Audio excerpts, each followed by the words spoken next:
నమస్తేనండి. మనం వచ్చేసేసి వంకాయ బజ్జీ దగ్గరకు వచ్చేసామండి. పట్టాభిపురం మెయిన్ రోడ్ అండి, మెయిన్ సెంటర్ అన్నమాట. అలాగే స్వామి వివేకానంద స్టాట్యూ ఉన్నది ఇక్కడ మెయిన్ రోడ్డు దగ్గరే అన్నమాట. ఇక్కడ కొంచెం సెంటర్ నడికూడదు సెంటర్గా ఉన్నదండి, ఎదురుగానే అన్నమాట. వంకాయ బజ్జీకి ఫేమస్ అండి. ఇక దుమ్ముగా రావాల్సిందే జనం మాత్రం. సాయంకాలానికి ఈ చలికాలానికి నూనె కానీ అలాగే ఆయిల్ మరి పిండ్లకు కానీ అన్నిటికీ ఫేమస్ అన్నమాట. మాటల్లో నిన్న నమస్తేనండి. నమస్తేనండి. ఎప్పటి నుంచి అండి ఇది? 40 సంవత్సరాల నుంచి ఉన్నారటండి. ఫస్ట్ స్టార్టింగ్ వీళ్ళేనండి పెట్టింది. వంకాయ బజ్జీకి ఫేమస్ అన్నమాట. మీరేనండి? గుంటూరులో ఫస్ట్ వీళ్ళే వంకాయ బజ్జీకి ఫేమస్ అన్నమాట. గుంటూరు మొత్తానికి ఇక్కడేనండి దొరికేది వంకాయ బజ్జీ అనేది. అంత ఫేమస్ అన్నమాట. అంత క్రౌడ్గా ఉన్నారు. చూసారా ఎలా ఉన్నారు? ఆ పిండ్లు అవి ఏం ఆడతారండి? మంచిగా ఆడతారా?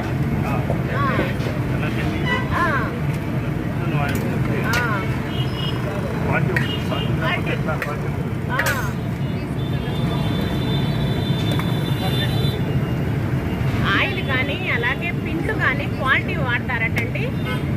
ఇక క్రౌడ్గా మాత్రం ఎన్నింటి నుంచి స్టార్టింగ్ అవుతుందండి? వంకాయ బజ్జీ 4 గంటల నుంచి రాత్రి 9 వరకు ఉంటారట.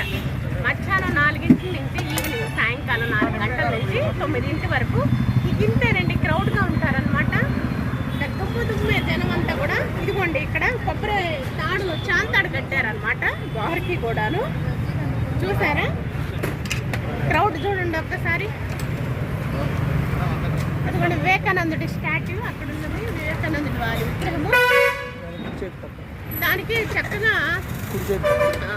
మనం పట్నం బజార్ లోపలికి ప్రవేశించేటప్పుడు రైట్ సైడ్ అండి, గుజ్జనగూడ లోపలికి వెళ్ళేటప్పుడు లెఫ్ట్ సైడ్ ఉంటుంది, ఎడం ప్రక్కనే ఉంటుంది. వివేకానందుడు వారి విగ్రహం ఎదురుగానే ఉన్నదండి. ఇంకెందుకు ఆలస్యం, త్వరగా విజిట్ చేయండి. వంకాయ బజ్జీ అంటే అంత ఫేమస్ అండి గుంటూరులో. మిరపకాయ బజ్జీ అంటేనే ఎంతో ఫేమస్. ఇంకా వంకాయ బజ్జీ అంటే చూడండి, గుంటూరుకి మిర్చికి కానీ కారానికి కానీ అలాగే గోంగూరకు కానీ ఎంతో ప్రఖ్యాతి అనమాట. అలాంటిది ఇంకా వంకాయ బజ్జీ అంటే ఇంకా ఫేమస్ అండి. ఇదిగోండి ఐటమ్స్ అన్ని పదార్థాలన్నీ చూద్దాము.